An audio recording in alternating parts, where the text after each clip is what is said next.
My name is Layla, and at 63, I still take pride in the catering empire I built from nothing while raising my son Tyler as a single mother. What began as a food cart is now worth millions, but that success came with sacrifices and hard work that my son seems to have forgotten. Since Tyler met Amber 3 years ago, he's slowly pulled away from me, seemingly embarrassed by his self-made mother. But nothing prepared me for that devastating day when I arrived at his wedding venue only to discover the truth. Where are you watching from today? Hit like and subscribe to hear how a mother's heartbreaking exclusion led to a torn check worth $2 million and the unexpected lessons that followed. I was born in a small town just outside of Atlanta, Georgia, where my parents ran a modest diner that barely kept us afloat. From the age of 12, I was chopping vegetables and learning to make our family's secret cornbread recipe before school. My parents worked 16-hour days, and while we never went hungry, there was never enough for extras like new clothes or class trips. Still, they taught me the value of hard work and taking pride in feeding others. When I turned 18, I kissed my parents goodbye and boarded a Greyhound bus to Chicago with $200 sewn into the lining of my jacket. The big city terrified and thrilled me all at once. Within 3 days, I had secured a job waiting tables at a busy downtown diner and found a tiny apartment with 2 roommates. I worked double shifts sometimes at 3 different restaurants, simultaneously saving every penny I could. By 25, I had worked my way up to managing the front of house at Bellini's, one of Chicago's up-and-coming Italian restaurants. That's where I met Alex, the charismatic new head chef who had trained in Europe and had big dreams of his own restaurant empire. He was talented, ambitious, and utterly charming. Our romance burned hot and fast, and for the first time, I thought perhaps I could have both career success and personal happiness. When I discovered I was pregnant at 30, Alex's charm disappeared overnight. He had no interest in becoming a father, claiming it would derail his career plans. When I refused to terminate the pregnancy, he took a job in Los Angeles and left without even saying goodbye. I never asked him for child support or tried to track him down. In my mind, if he could walk away from his own child, we were better off without him. The early years with Tyler were a blur of exhaustion and determination. I would wake at 5 to prepare his bottles for the day, drop him at a neighbor's apartment who watched children work a breakfast and lunch shift at one restaurant, pick up Tyler for a few precious hours together, then drop him back off to work a dinner shift at another place. Many nights I would fall asleep still in my waitress uniform, too tired to even change. The turning point came when Tyler was 4. I was serving a private party at Bellini's when one of the guests, a businessman named Howard Greenstein, commented on the appetizers. Instead of directing him to the kitchen, I shared how I had actually suggested modifications to the chef's recipe and had prepared them myself. We got to talking, and by the end of the night, Howard had offered to invest $10,000 in a food cart business if I would cater his company's events. With Howard's investment and my savings, I launched Layla's Kitchen, a food cart specializing in elevated comfort food with international influences. I would park near office buildings during lunch hours, offering dishes that reminded busy professionals of home, but with a twist. My Georgia peach barbecue sliders became legendary, along with my fusion tacos that combined Southern and Korean flavors. During those early business years, Tyler became my little sidekick. He would help me prep ingredients on weekends, learning to count by measuring spoons of spices. I turned our food shopping into math lessons, our cooking into chemistry experiments. Every night, no matter how exhausted I was, I read to him before bed, determined that my son would have both practical skills and academic opportunities. As the business grew, so did Tyler. He was a bright, curious boy who excelled in school. I reinvested most profits back into the business, but every extra dollar went toward educational enrichment for Tyler. Science camps, language classes, the best public magnet schools I could get him into. By the time he was in high school, Layla's Kitchen had expanded to 3 food trucks and a small catering outfit serving corporate events across Chicago.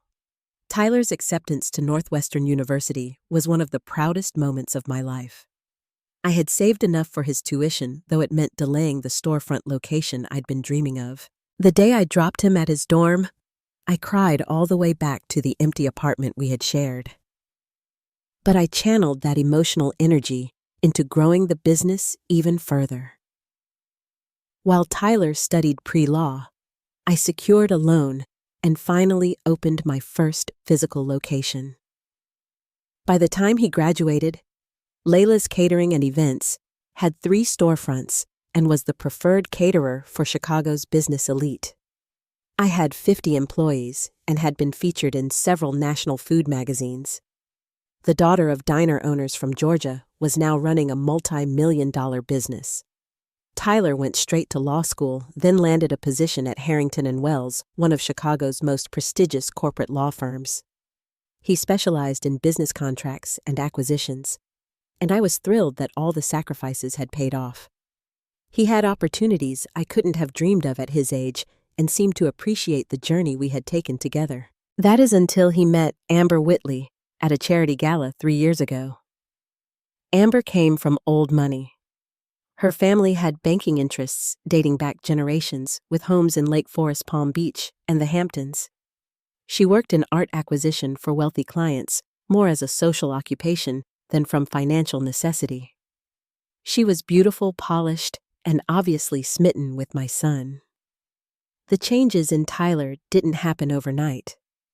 At first, he just seemed busier, our weekly dinners becoming bi-weekly, then monthly. When he did visit, he had endless stories about the Whitleys' social connections, the exclusive clubs they belonged to, the important people they knew. I was happy he was enjoying new experiences, though sometimes his wide-eyed admiration of their wealth made me uncomfortable. The first time Tyler brought Amber to meet me, I prepared a special meal at my home, incorporating dishes that had been meaningful throughout Tyler's childhood. I noticed her barely touching the food, pushing it around her plate, while asking polite but distant questions about my business. When I mentioned starting with a food cart, Tyler quickly changed the subject.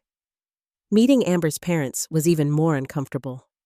The dinner at their Lake Forest estate felt like a subtle interrogation. Charles Whitley asked pointed questions about my little catering company, while his wife Victoria seemed primarily concerned with whether I had any connections to Chicago's social registry families. When I proudly explained being self-made, Tyler actually winced. "Mom's being modest," he interjected an unfamiliar nervousness in his voice. "Her company handles events for the governor's office and several Fortune 500 clients." It was true, but why did it need justification? I had worked hard for every client, every contract. Yet sitting in the Whitleys' formal dining room with its ancestral portraits and sterling silver candelabras, I could feel Tyler's discomfort with his roots for the first time. The engagement announcement came 6 months later. Tyler called me sounding excited but slightly defensive, as if anticipating criticism. I genuinely congratulated him, but when I asked about wedding plans, his responses were vague. "Victoria has connections with all the best venues," he explained. "They're taking care of most of the arrangements." I offered to help, of course. Planning events was literally my profession, but Tyler brushed off the suggestion. "Amber's family has traditions about these things," he said. "It's easier to go along with what they want." I tried to be understanding.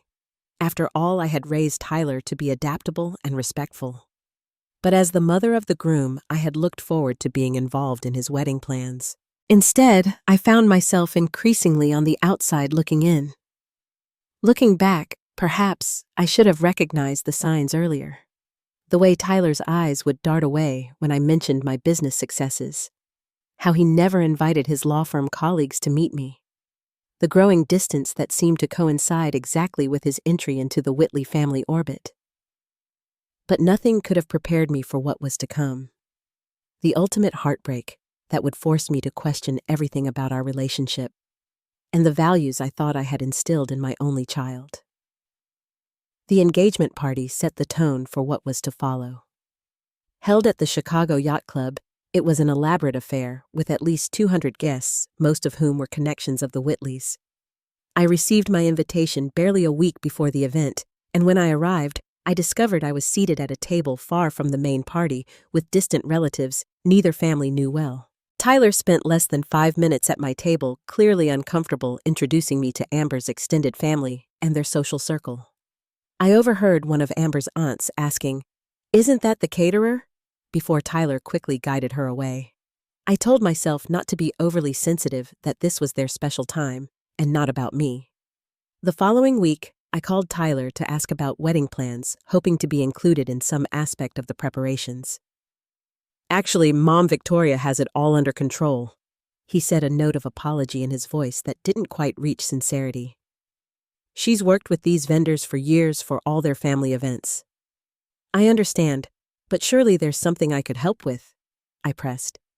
"The menu planning, perhaps?" "That is my area of expertise." A long pause followed. "The thing is, they've already booked Le Bernardin's catering division. Victoria knows Jean-Georges personally." The slight stung more than it should have. Not because another caterer was handling my son's wedding. I would have happily been just a guest at his special day, but because he hadn't even consulted me or considered my company. In that moment, it felt like he was embarrassed by the very business that had put him through college and law school. "I see," I said quietly. "Well, I'm sure it will be wonderful." As the months progressed, my involvement in wedding planning remained non-existent. I learned about the venue change from Lakeside Resort to Harrison Country Club through Tyler's social media post, not from my son directly. When I called to ask about it, he was dismissive. "It's more exclusive, better security from paparazzi. Charles plays golf there with the governor." "Paparazzi?" I asked, confused. "Are you expecting media attention?" Tyler laughed, but it wasn't his natural laugh. It was the affected chuckle I'd heard him use around Amber's father. "Several of Amber's family friends are quite prominent. It's just a precaution." I should have asked more questions then. About the date, about my role, about everything. But I was walking on eggshells, afraid of seeming like the stereotypical interfering mother. Instead, I focused on what I could control. Finding the perfect mother-of-the-groom dress, something elegant that would help me fit in with the wealthy crowd while still feeling like myself. Traditionally, mothers of the bride and groom shop together, or at least consult on their outfits. Victoria never called. When I mentioned this to Tyler, he brushed it off. "She's just busy with all the arrangements, Mom. Wear whatever makes you comfortable." I splurged on a custom-made gown from a local designer I had worked with on events, a deep midnight blue creation that made me feel confident and appropriate. When I sent Tyler a photo, his response was a quick, "Looks nice," with no further comment. By the time the formal invitation arrived, just 3 weeks before the wedding, I had resigned myself to a peripheral role in my only son's marriage celebration. The invitation was beautiful, heavy cream cardstock with gold embossing addressed to Ms. Leela Jackson, with no mother-of-the-groom designation. It specified Harrison Country Club, though Tyler had mentioned Lakeside Resort in our last conversation about the venue. I called Tyler immediately to confirm details. "Harrison Country Club, I thought you said Lakeside Resort last time we spoke." "Did I?" He sounded distracted, muffled voices in the background, suggesting he was at the office. "No, it's definitely Harrison. Look, Mom, I'm heading into a meeting. We'll catch up soon, okay?" He hung up before I could ask further questions. Something felt off, but I pushed the feeling aside. Wedding planning is stressful, and Tyler had always been forgetful about details. I marked the date prominently on my calendar, Saturday, June 15th, and continued my preparations. Despite everything, I was determined to be generous. Tyler was my only child, and regardless of his recent behavior, I wanted to give him a wedding gift that reflected both my success and my love. After careful consideration, I decided to write a check for $2 million, half of my total savings, which I had been building since those early food cart days. It was money I had planned to use eventually for retirement and perhaps a vacation home on the Georgia coast. But Tyler and his future family mattered more. The gift would give them a substantial down payment on a home in an exclusive neighborhood free from mortgage worries, or could be invested for their future children's education. It represented not just financial support, but my belief in their future together. I had the check formally drawn up at my bank, presented in a beautiful leather portfolio with a heartfelt letter expressing my love and hopes for their marriage. Despite the distance that had grown between us, I was still a mother who wanted the best for her son on his wedding day. As June 15th approached, I confirmed my hotel reservation near Harrison Country Club, arranged for my assistant to handle any business emergencies during my absence, and had my dress pressed and ready. I was determined to present myself with dignity and warmth, regardless of how marginalized I had been in the planning process. The day before the wedding, I called Tyler to confirm the exact time I should arrive. The invitation says 4 o'clock, but should I come earlier for any family photos? 4 is fine, he replied quickly. Actually, Mom, I need to run. Final tux fitting. See you tomorrow. That was our last conversation before everything fell apart. June 15th dawned bright and clear, a perfect day for a wedding. I woke early despite having set an alarm, too excited and nervous to sleep. My hotel room overlooked Lake Michigan, the water sparkling in the morning sun. I ordered a light breakfast from room service, not wanting to risk spilling anything on myself before the ceremony. The hairstylist arrived at 11, followed by a makeup artist at noon. Luxuries I rarely indulged in, but appropriate for such an important day. As they worked, I allowed myself to imagine the evening ahead. Perhaps surrounded by the joy of the occasion, some of the awkwardness with Amber's family would dissolve. Maybe seeing me elegantly dressed and composed would help them see me as more than just the caterer mother. By 2 o'clock, I was fully ready, my midnight blue dress complemented by a simple pearl necklace that had belonged to my grandmother. Something old amidst all the newness of the day. I checked my clutch one last time. The leather portfolio with the check, a handkerchief. My mother always said a lady should carry one, a touch-up lipstick, and my phone. The drive to Harrison Country Club took nearly 3 hours with weekend traffic, longer than I had anticipated. I had allowed extra time, fortunately, but still found myself checking the clock anxiously as the GPS directed me through increasingly exclusive neighborhoods. When I finally turned into the club's long driveway at 3:30, a sense of relief washed over me. I had made it with time to spare. The country club was imposing, a sprawling stone building with manicured grounds and a valet stand where luxury cars were being efficiently parked by young men in crisp uniforms. I handed over my keys to my modest but well-maintained sedan, suddenly self-conscious, despite my careful appearance. "I'm here for the Crawford Jackson wedding," I told the attendant, using both Amber's and Tyler's surnames with a sense of maternal pride. The young man looked confused. "I don't have that on my list for today, ma'am." "The ceremony starts at 4, I explained. "Tyler Jackson and Amber Whitley." He checked his clipboard again and shook his head. "I'm sorry, there's no wedding scheduled here today. We have the Peterson anniversary lunch and the Thompson fundraiser dinner, but no weddings." A flutter of panic rose in my chest. Had I misunderstood something, made a mistake with the venue? Despite the clear invitation, I thanked the attendant and walked quickly to the main entrance, where I was directed to the events coordinator's office. The coordinator, a polished young woman named Melissa, checked her computer with growing confusion as I explained my situation. "We did have the Whitley Jackson wedding," she finally confirmed, "but it was yesterday, Friday the 14th, not today." The room seemed to tilt slightly. "That's not possible. I have the invitation right here." I fumbled in my clutch, producing the heavy cardstock that clearly stated Saturday, June 15th. Melissa's expression shifted from confusion to discomfort. "I'm so sorry, Mrs. Jackson, but the wedding definitely took place yesterday. The couple left for their honeymoon this morning." I sank into a chair, trying to process this information. Had there been some massive misprint on my invitation, a clerical error that somehow affected only my copy? I pulled out my phone with trembling hands and dialed Tyler's number. It went straight to voicemail. I tried again. Same result. "Would you like some water?" Melissa offered kindly, clearly concerned by my distress. I nodded mutely, still trying to make sense of the situation. While she stepped out, I sent Tyler a text. At Harrison Country Club, they're saying the wedding was yesterday. Very confused. 10 minutes passed. 15. I called Amber's phone. No answer. I even tried Victoria Whitley's number, which I had used only once before, but it also went to voicemail. The humiliation was beginning to set in, along with a creeping suspicion that made me feel physically ill. Finally, my phone rang. Tyler's name flashed on the screen. Mom, what's going on? He sounded annoyed rather than concerned. I'm at Harrison Country Club, I said, my voice surprisingly steady despite my inner turmoil. They're telling me the wedding was yesterday. A long pause followed. Too long. Oh, he finally said.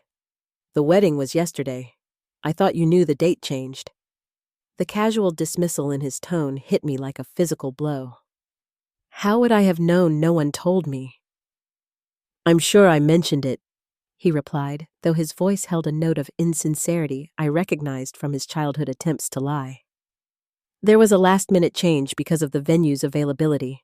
I thought I told you when we spoke last week. You absolutely did not tell me, I said firmly. I have an invitation right in front of me that says Saturday, June 15th, today. Another pause. I could hear muffled voices in the background. Amber's voice asking a question, another woman's laugh. Well, I'm sorry about the confusion, Tyler said, sounding anything but sorry. These things happen. We can do lunch next week when we're back from the Maldives. Okay, I should go now. We're at the airport lounge. Tyler, I managed, fighting to keep my voice from breaking. This was your wedding. I'm your mother. How could you not make sure I was there? His sigh was audible. Look, Mom, it was crazy with all the last-minute changes. Things fell through the cracks. Your mother fell through the cracks. The hurt was giving way to anger now. Don't make this a bigger deal than it is, he said sharply. It was a beautiful ceremony. We have photos. You can see them when we get back. In the background, I heard Amber's impatient voice. Who is it? We need to go. I've got to go, Mom. Our flight's boarding. We'll talk when I get back. The call ended before I could respond. I sat frozen in the event coordinator's office, staring at my phone in disbelief. My son had gotten married without me, had deliberately excluded me. The truth crashed over me in waves of humiliation and heartbreak. Melissa returned with water, her expression sympathetic. Mrs. Jackson, is there someone I can call for you? I shook my head, gathering myself with as much dignity as I could muster. No, thank you. There's been a miscommunication about the date. The wedding was, indeed, yesterday. Her eyes held pity, suggesting she understood more than she was saying. Had the staff here witnessed my exclusion? Did they know I had been deliberately misled? The thought made the humiliation even more acute. I thanked her for her help and walked slowly to my car, the valet rushing to retrieve it.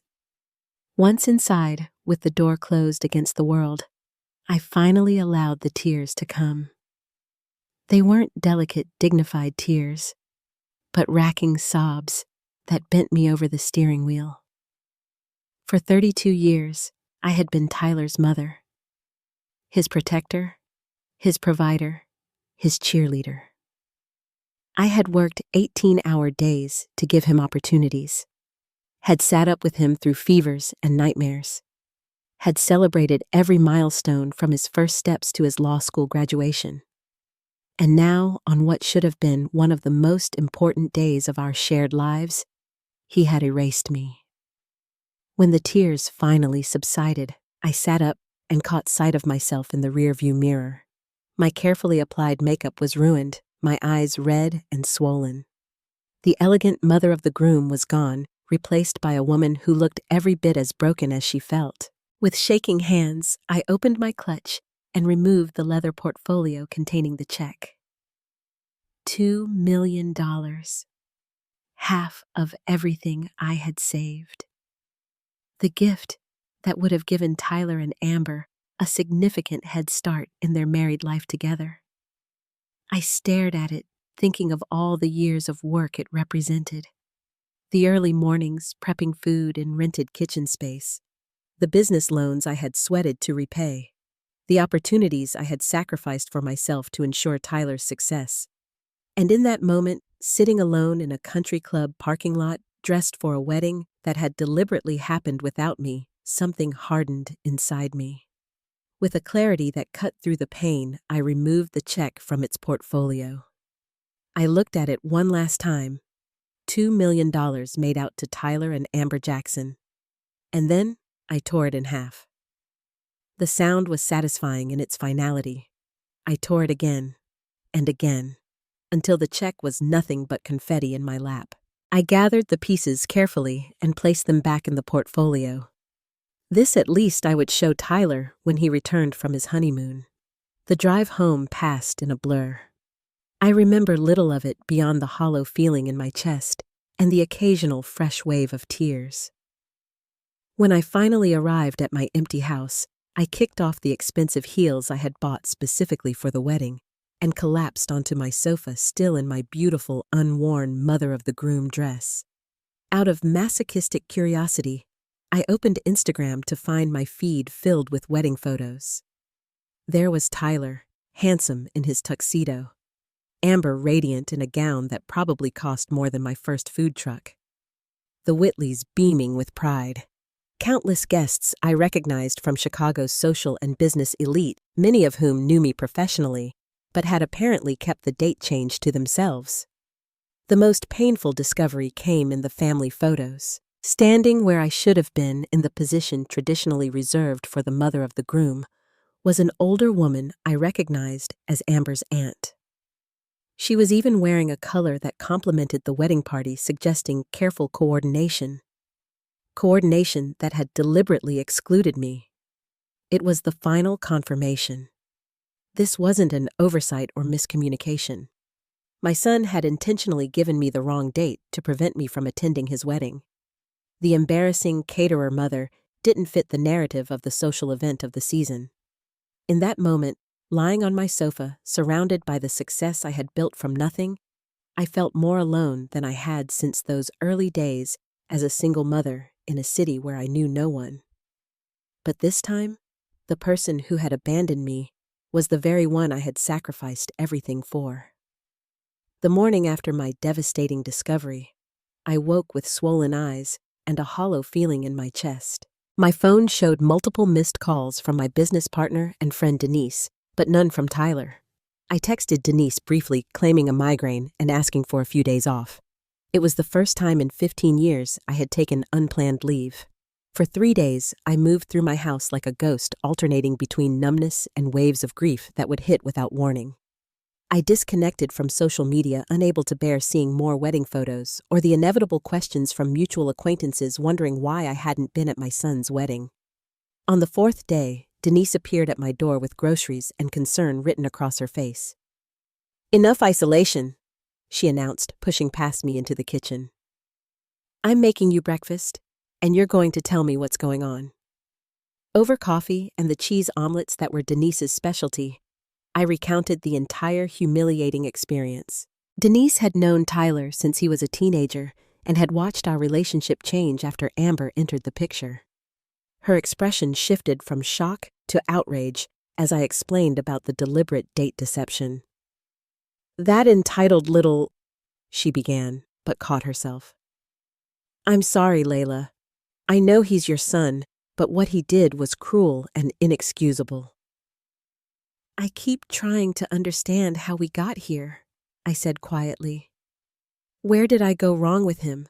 Was I too focused on the business? Did I not teach him basic human decency?" Denise reached across the table to squeeze my hand. "You did not create this. Tyler made choices as an adult. Choices influenced by people who value status over substance." Her words provided small comfort in the moment, but planted a seed of perspective that would eventually help me process the betrayal. Later that day, I received my first contact from Tyler since the wedding day conversation. A casual text as if nothing significant had happened. Back from honeymoon. Lunch next Tuesday at Gibson's 1 p.m. I stared at the message, incredulous at its breezy tone. No acknowledgement of the wedding deception. No apology. Just an invitation to our usual business district lunch spot, as if we were merely overdue for a catch-up. After careful consideration and a long talk with Denise, I decided not to respond immediately. I needed time to process my feelings and decide how to move forward without acting purely from hurt and anger. 2 days later, Tyler texted again. "Mom, about lunch Tuesday." This time, I responded simply, "I'm not ready for a public meeting. If you want to talk, it needs to be at my house." His reply came quickly. "Fine. Tuesday at 1 p.m. at your place." The agreement to come to me rather than insisting on neutral territory was his first concession, small as it was. I spent the weekend preparing emotionally for the confrontation, thinking carefully about what needed to be said and how to say it without allowing my hurt to completely overtake the conversation. Tuesday arrived with unwelcome sunshine, the beautiful summer day at odds with my somber mood. I had considered changing into more business-like attire for our meeting, but ultimately decided to remain in my casual home clothes. This wasn't a business negotiation. This was a mother and son having a long overdue, honest conversation. Tyler arrived precisely at 1, dressed in an expensive suit that suggested he had come from the office or would be returning there. He carried a small gift bag with tissue paper peeking out the top. "From the Maldives," he said, handing it to me with a smile that didn't quite reach his eyes. "The coral is hand-carved by local artisans." I accepted the bag but set it aside without opening it. "Would you like some iced tea? I made your favorite, peach mint." He nodded, seemingly relieved by the normal interaction. We moved to the kitchen, where I had intentionally set up at the small breakfast table rather than the formal dining room. This spot held memories of homework sessions, midnight snacks, and countless mother-son conversations throughout his childhood. After serving the tea and a plate of lemon cookies I had stress-baked the night before, I finally broke the strained silence. "Tyler, I need you to explain why I was given the wrong date for your wedding." He shifted uncomfortably. "Like I said, there was a last-minute venue change that affected the date. Things were hectic. Communications got confused." "That's not an explanation," I replied calmly. "That's an excuse. The venue coordinator confirmed your wedding had been planned for Friday for months. My invitation, which arrived suspiciously late, was the only one with Saturday's date on it." Tyler stared into his tea, avoiding my eyes. "It was a miscommunication, Mom. These things happen." "To everyone, or just to your mother?" I pressed. Because I noticed plenty of people from our mutual circles were there. People who somehow received the correct information.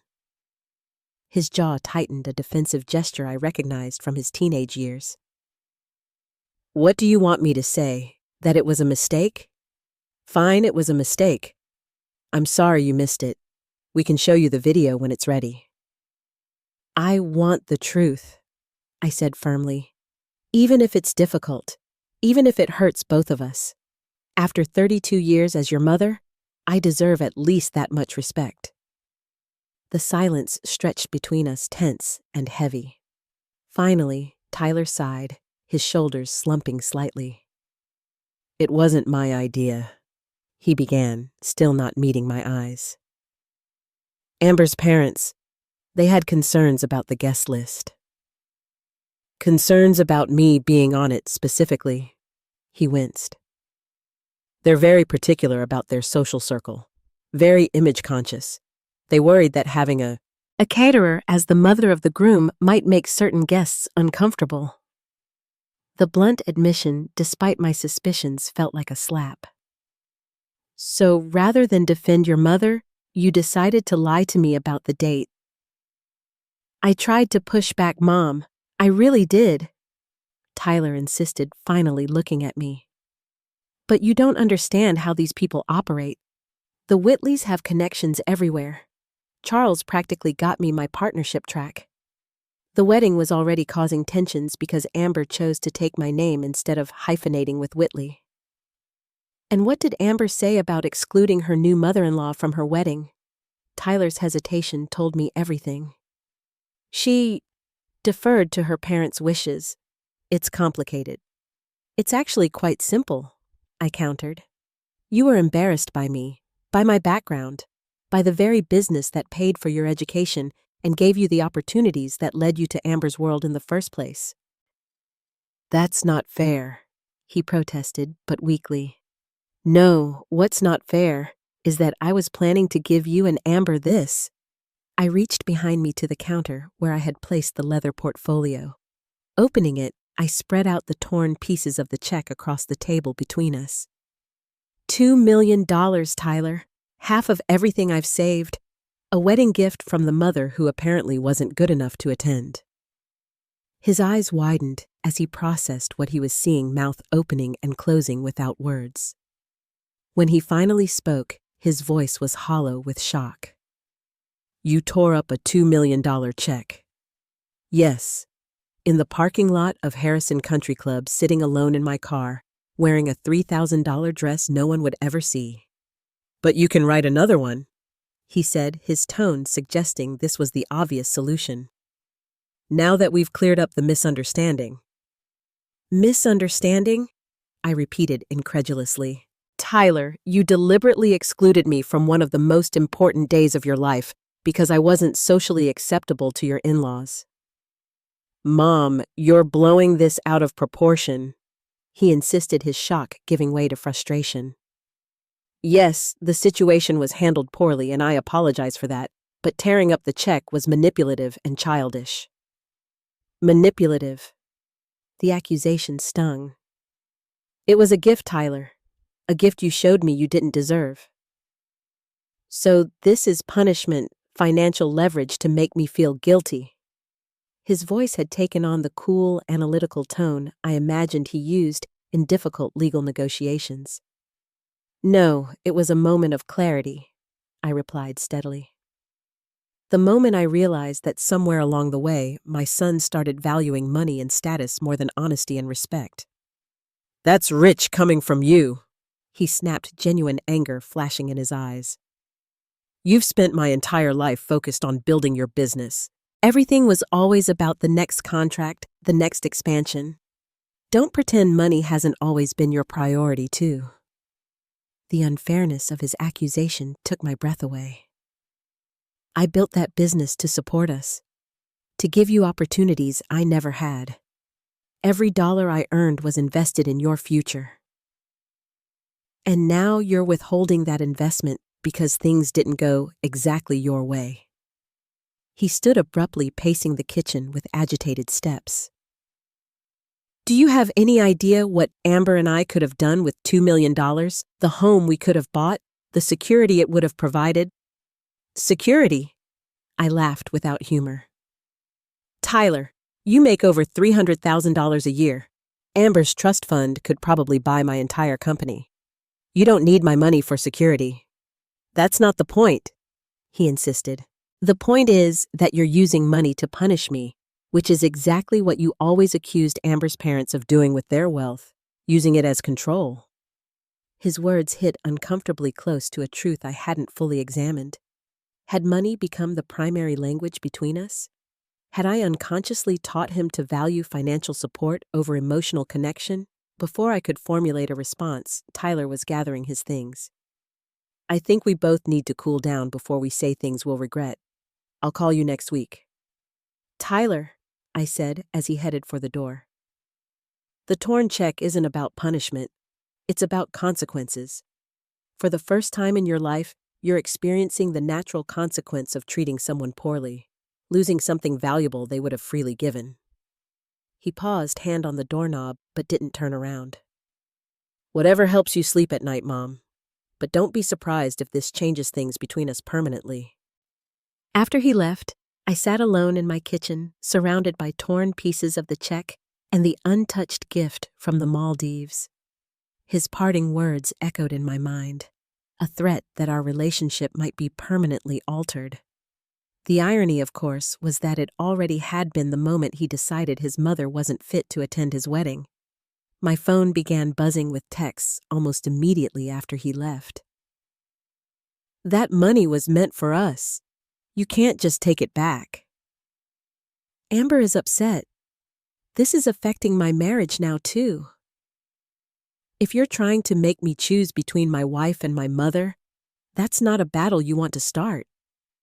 Each message revealed more of the entitled stranger my son had become. I turned off my phone, made myself a cup of tea, and sat in my garden as the summer afternoon faded into evening. The pain was still acute, but alongside it grew a quiet resolve. Whatever happened next, I would no longer compromise my dignity to maintain a relationship that had become so fundamentally unbalanced. The week following my confrontation with Tyler became a period of deep reflection. I returned to work finding comfort in the familiar rhythms of running my business, but my evenings were spent in quiet contemplation of how my relationship with my son had deteriorated so drastically. Had I spoiled him? Had my determination to give him everything I never had created an expectation of endless giving on my part? Or was this transformation entirely the result of his immersion in the Whitley world of old money and social climbing? Denise suggested I speak with a therapist, someone objective who could help me process the complex emotions I was experiencing. Initially resistant, I eventually made an appointment with Dr. Marianne Coleman, a family therapist who specialized in adult parent-child relationships. "What you're describing is not uncommon," Dr. Coleman told me during our second session. "Adult children who achieve a different social or economic status than their parents often struggle with reconciling their two worlds. Some respond by becoming their parents' biggest champions. Others, unfortunately, begin to view their origins as something to overcome or hide." "But I gave him everything," I protested. "I'm successful in my own right. It's not like I was holding him back." "This isn't about logic," she explained gently. "It's about belonging. Tyler is trying to fully integrate into his new social circle, and they've somehow communicated that you don't fit their narrative." Her insights, while painful to hear, helped me begin to understand Tyler's behavior as something more complex than simple ingratitude. It didn't excuse his actions, but it provided context that allowed me to see beyond my immediate hurt. During this time, Tyler continued to text occasionally, his messages oscillating between terse inquiries about whether I had reconsidered the check and awkward attempts at normal conversation that studiously avoided mentioning the wedding or our previous argument. I responded minimally, not yet ready for another potentially heated confrontation. 3 weeks after our kitchen table discussion, an unexpected opportunity arose at work. Our biggest client, a national hotel chain, was interested in having Layla's Catering establish a West Coast division to service their properties in California, Oregon, and Washington. "It's exactly the expansion opportunity we've been looking for," Denise explained excitedly as she laid out the proposal in my office. "But it would require significant capital investment up front, new facilities, staff training, permits in multiple states." As she continued outlining the details, I found myself thinking about the torn check still sitting in its portfolio at home. $2 million. Exactly the amount we would need to establish the West Coast division properly without taking on excessive debt. The synchronicity wasn't lost on me. Money I had intended to give to Tyler, who had everything he needed already, could instead fund a business expansion that would create jobs and secure the company's future. It felt like the universe offering a clear alternative path. That evening, I sat at my desk at home reviewing the initial projections for the West Coast expansion. The numbers were promising, suggesting the investment would pay for itself within 5 years, while significantly increasing the company's overall value and stability. As I considered the opportunity, my gaze fell on a framed photograph on my desk. Myself at 30 holding baby Tyler in front of my very first food cart. We had both come so far from that day. The thought triggered another idea, one that resonated deeply with my values and my own journey as a single mother entrepreneur. The next morning, I called a meeting with Denise and our financial team. "I want to allocate $2 million for the West Coast expansion," I announced. "But I also want to set aside 20% of the projected profits from that division to establish a scholarship and mentoring program for single parents in the culinary field." The concept was enthusiastically received, with our team immediately brainstorming how to structure the program for maximum impact. By the end of the day, the Fresh Start Culinary Scholarship had a preliminary framework. It would provide not just financial support for education, but also childcare assistance mentoring from established professionals and internship opportunities within our company. For the first time since the wedding debacle, I felt genuine excitement and purpose. The money that might have funded Tyler's luxury home would instead help people who truly needed support to change their lives and provide better futures for their children. That weekend, I rented a small cabin on Lake Michigan, a peaceful retreat where Tyler and I had occasionally gone fishing when he was a boy. I brought old photo albums, journals from his childhood, and the torn check pieces. I needed space away from both home and office to process fully what had happened and decide how to move forward. The cabin was rustic but comfortable with a screened porch overlooking the water. I spent the first evening simply sitting there watching the sunset paint the lake in shades of orange and pink. The beauty and tranquility created space for emotions I had been holding at bay. Not just anger and hurt over the wedding exclusion, but a deeper grief for the close relationship we once had. On the second day, I spread the photo albums across the cabin's wooden table. There was Tyler at 5, proudly helping me serve at a corporate event, wearing a miniature chef's hat I had made him. Tyler at 12, receiving a science award, looking back at me in the audience with a huge grin. Tyler at 18, hugging me tightly at his high school graduation. Each image captured moments of genuine connection and mutual respect that seemed to belong to different people entirely. I found myself writing in my journal, exploring patterns in our relationship that might have contributed to the current situation. I thought about my own parents, hardworking people who had shown love primarily through sacrifice and provision rather than emotional expression. Had I unconsciously repeated that pattern with Tyler, emphasizing financial support over emotional intelligence? I also confronted an uncomfortable truth. Part of my hurt stemmed from wounded pride. I had wanted the Whitleys and their social circle to recognize my accomplishments, to see me as worthy of respect despite my self-made status. Perhaps Tyler had sensed this insecurity and found it embarrassing. By the final day at the cabin, I had reached several conclusions. First, I would not rewrite the $2 million check. That money would serve a greater purpose funding both business expansion and the scholarship program. Second, I would not chase Tyler or try to buy back his affection and respect. If our relationship was to heal, it needed to be based on mutual respect, not financial dependency. Most importantly, I decided that while I would keep the door open for reconciliation, I would also establish clear boundaries around how I deserved to be treated. No amount of family loyalty justified accepting deliberate humiliation and exclusion. I gathered the torn check pieces and placed them back in the leather portfolio. They represented not just money, but a turning point. The moment I had finally recognized that unconditional love for my son didn't require unconditional acceptance of mistreatment.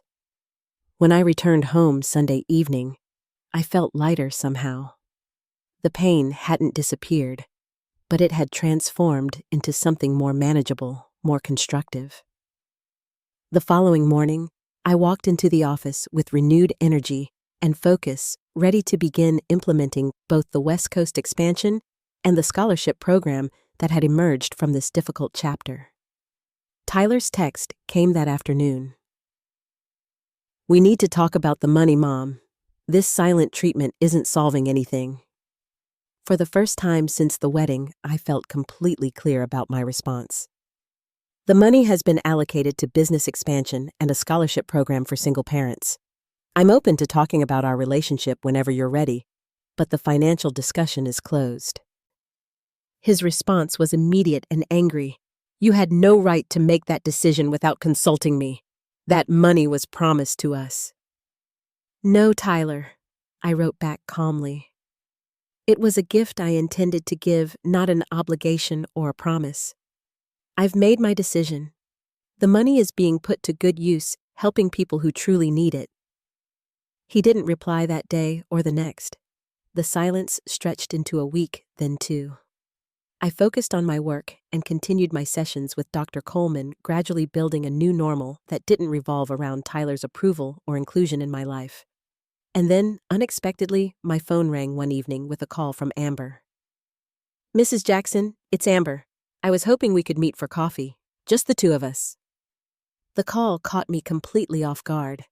In the 3 years she'd been dating my son, Amber had never reached out to me independently. Our interactions had always been mediated through Tyler, usually in group settings where meaningful conversation was impossible. "I'm not sure that's a good idea," I replied cautiously. "Does Tyler know you're calling me?" "No," she admitted, "and I'd prefer to keep it that way at least for now. Please, Mrs. Jackson, there are things I need to say to you, and I'd rather do it face to face." Curiosity overcame my reservations. "All right, when and where?" We agreed to meet the following morning at a small cafe in Lincoln Park, far from both Tyler's law firm and the social circles of the Whitley family. I arrived early, selecting a quiet corner table that offered some privacy. Amber appeared precisely on time, dressed more casually than I had ever seen her, in jeans and a simple blouse, her usually perfect hair pulled back in a loose ponytail. She seemed nervous, fidgeting with her wedding ring as she sat across from me. "Thank you for meeting me," she began after ordering a latte. "I've been wanting to talk to you since we got back from our honeymoon, but I wasn't sure how to approach you after everything." "Everything," I repeated evenly. "You mean after you and my son deliberately excluded me from your wedding?" She flinched slightly, but nodded. "Yes, about that. There's something you should know. I didn't know Tyler gave you the wrong date."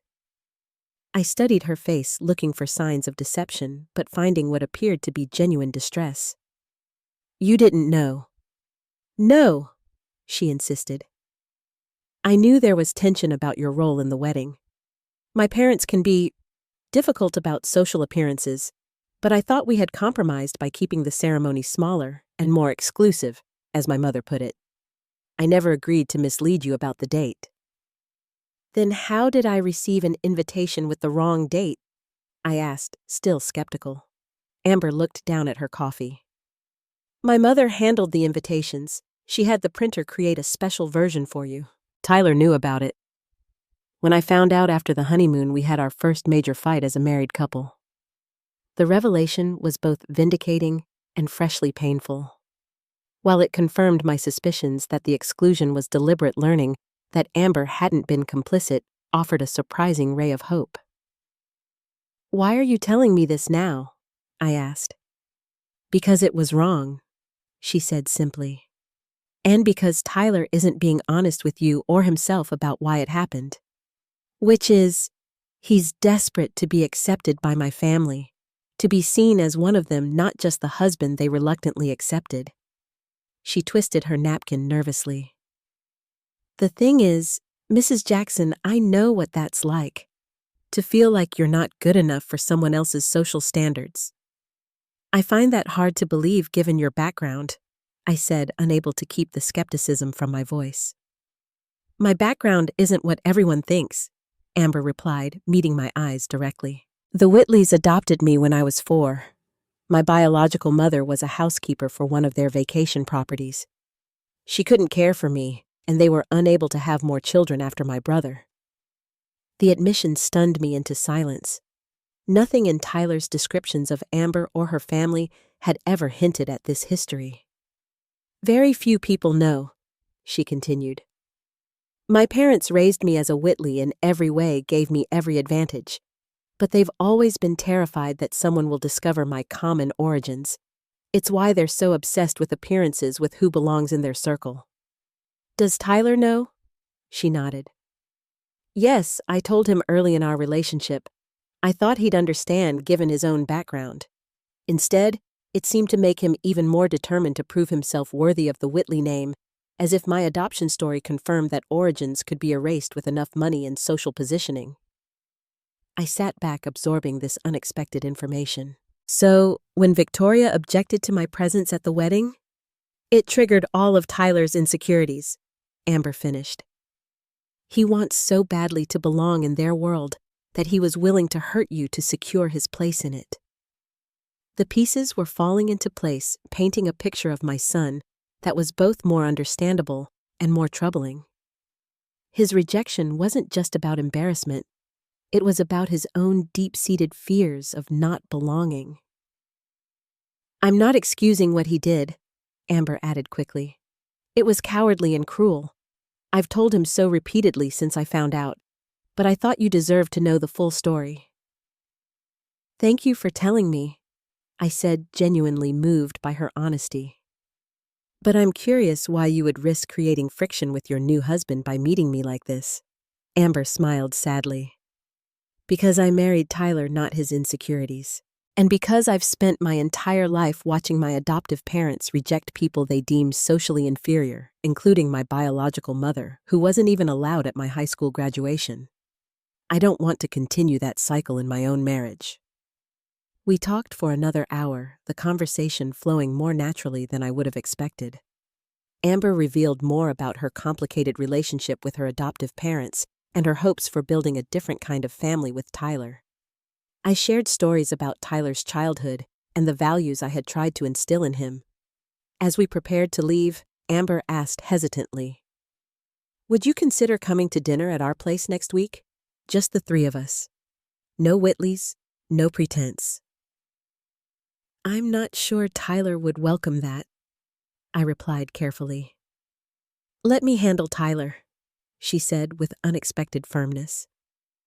It's time he remembered who he really is, not who he's pretending to be for my parents' approval. I agreed to the dinner, though, with considerable reservations. When Tyler called later that day, his tone was notably different, less entitled, more uncertain. Amber said you two had coffee, he began awkwardly. We did. It was illuminating. She wants us to have dinner next week, the three of us. Yes, she mentioned that, I replied, keeping my responses minimal to see where he would take the conversation.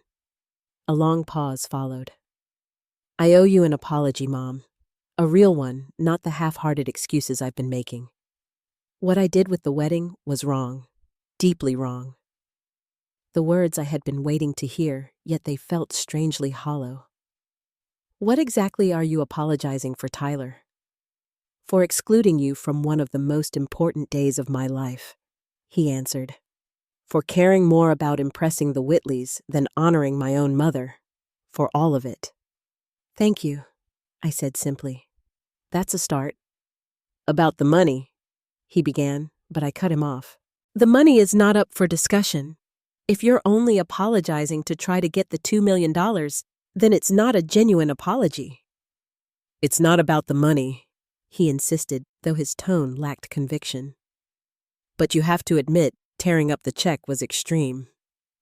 It was a moment of clarity, I corrected, and it led me to a better use for those funds, expanding the business and creating opportunities for people who truly need them.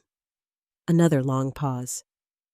I'd still like to have dinner, to start rebuilding things between us.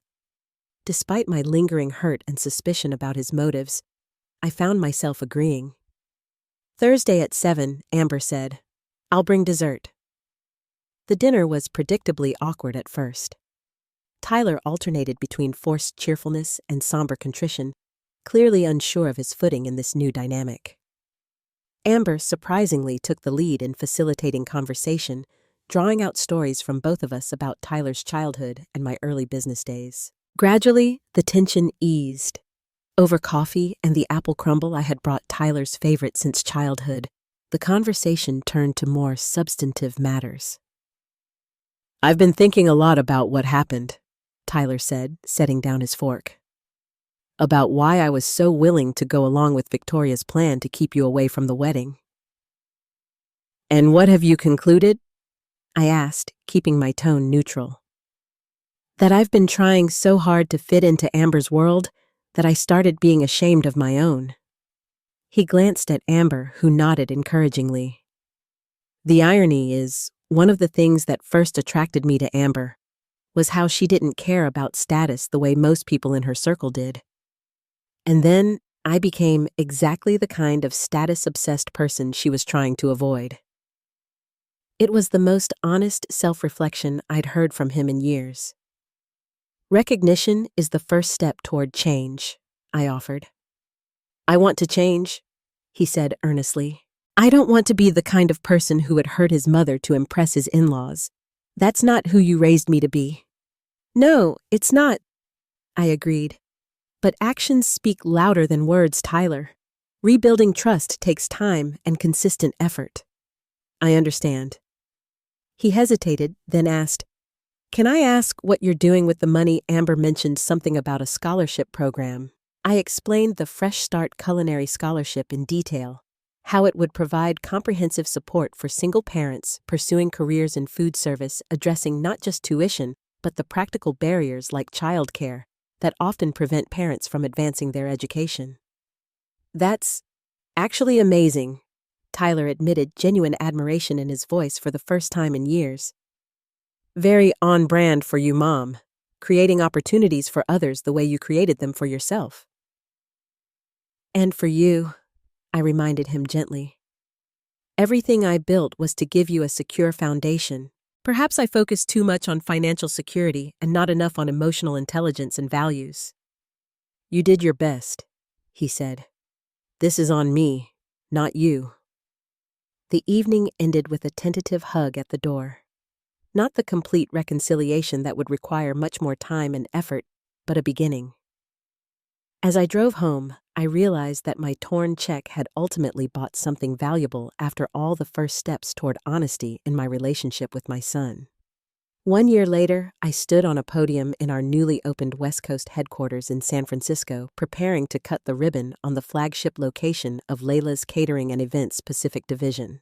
The expansion had been even more successful than projected, with our California operations already turning a profit in their first 6 months.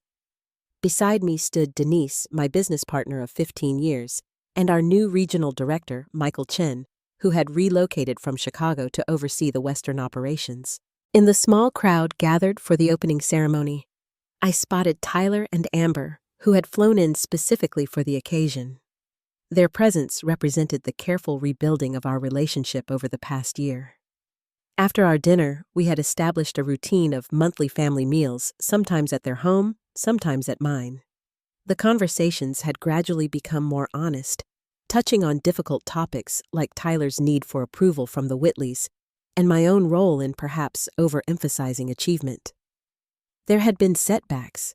A particularly tense Christmas dinner with the Whitleys, where Victoria had made several cutting remarks about new money businesses like mine. Tyler had remained silent until Amber, surprising everyone, had firmly defended both me and my company's success. It was the first time I had seen him caught between his wife and his in-laws, and his discomfort had been palpable. After that dinner, our next family meal had included a breakthrough conversation about boundaries and priorities. Tyler had admitted feeling trapped between worlds, wanting to succeed in the Whitleys' social sphere, while increasingly recognizing its shallow values. I think part of me has been chasing their approval because I've always had yours, he confessed. You were always proud of me, always supportive. Their conditional acceptance was a different kind of challenge. The insight had helped me understand his behavior without excusing it. We were still finding our way toward a new kind of relationship, one based on adult mutual respect rather than parent-child dynamics. As I cut the ribbon on the new facility, I felt a deep sense of satisfaction. The $2 million that might have funded Tyler and Amber's luxury home had instead created this beautiful space where dozens of employees would work, where clients would create memorable events, and most importantly, where our scholarship program would train its first West Coast cohort of single-parent culinary students. After the ceremony, Tyler approached me, champagne flute in hand. Congratulations, Mom. This place is incredible. Thank you for coming, I replied, genuinely pleased by his presence. It means a lot to have you here. Amber and I have some news, he said, glancing back at his wife, who nodded encouragingly. We're expecting. You're going to be a grandmother in about 7 months. Joy surged through me, unexpected and powerful. That's wonderful news. We wanted you to be the first to know, Amber added, joining us, even before my parents. The significance of their choice wasn't lost on me. It represented a subtle but important shift in priorities, putting our rebuilding family bonds ahead of the Whitleys' expectations. Later that evening, over dinner at a restaurant overlooking the bay, the conversation turned to more practical matters. Mom, there's something I've been wanting to ask you, Tyler began, his tone serious. With the baby coming, Amber and I have been discussing the future more concretely, including financial matters. I tensed slightly, wondering if we were headed back to the torn check discussion. Go on. I know the scholarship program and the expansion are using the funds you originally intended as our wedding gift. I want you to know I understand and respect that decision now. He paused, seeming to choose his words carefully. But I am curious about your long-term plans for the business. Whether you've thought about succession planning, estate matters, that sort of thing. The question was reasonable from a legal and financial perspective, yet still carried echoes of entitlement. I considered my response thoughtfully.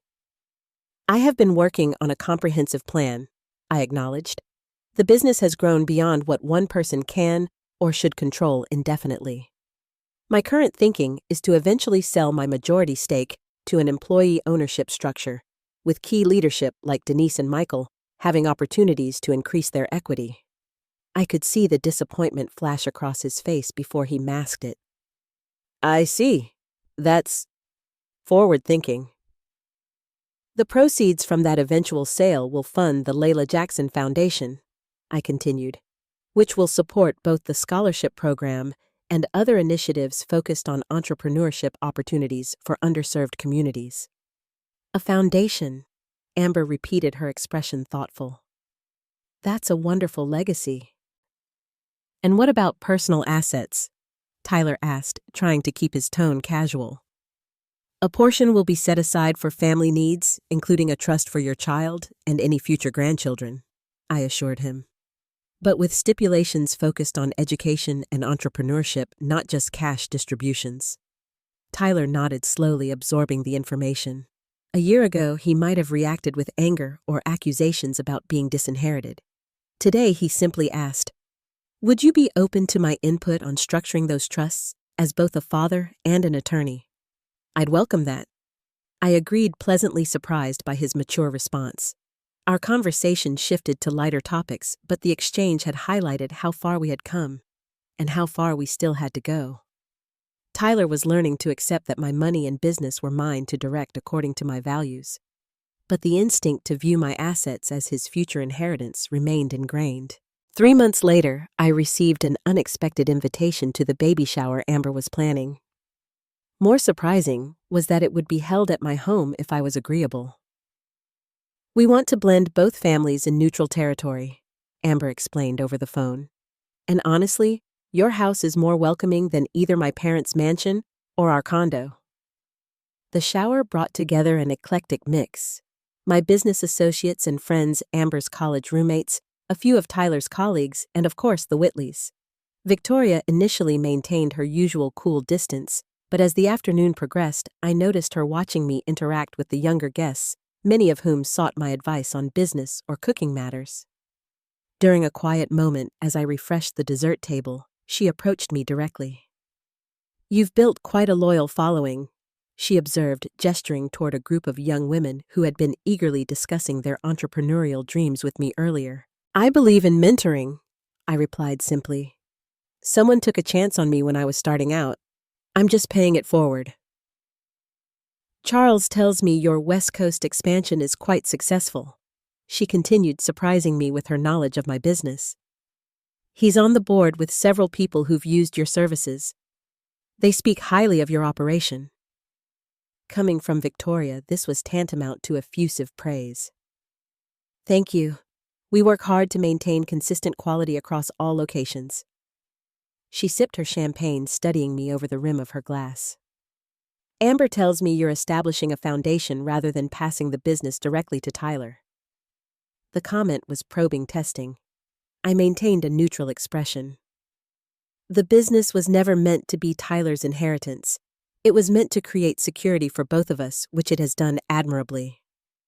Most mothers want to leave everything to their children, she pressed. I believe the greatest gift I can give Tyler is the example of defining success on my own terms, I replied. Just as the greatest gift I can give my grandchild is a world with more opportunities for everyone, not just those born into privilege. Something shifted in Victoria's expression. Not quite approval, but perhaps a reluctant respect. You're not what I expected, Layla. Most self-made people aren't, I answered with a small smile. When the shower ended and guests began to leave, Tyler found me in the kitchen packing leftover cake for guests to take home. That wasn't as awkward as I feared, he admitted, helping me with the containers. Mom actually said something almost nice about you on the way out. Miracles never cease, I laughed. I've been thinking about what you said at dinner in San Francisco, he said, his tone growing serious. About legacy and values, about using resources to create opportunities rather than just accumulating wealth. And I'm starting to understand your perspective better. He glanced toward the living room where Amber was showing her mother ultrasound pictures. I want our child to value the right things, to understand that worth isn't measured by bank accounts or social connections. That begins with the examples we set, I noted. I know. That's why I've decided to take on more pro bono cases. Use my legal skills to help people who really need it, not just corporations maximizing profit. He smiled somewhat self-consciously. Small steps, but in the right direction, I hope. When my grandson Michael was born on a snowy February morning, I was in the waiting room with both sets of grandparents.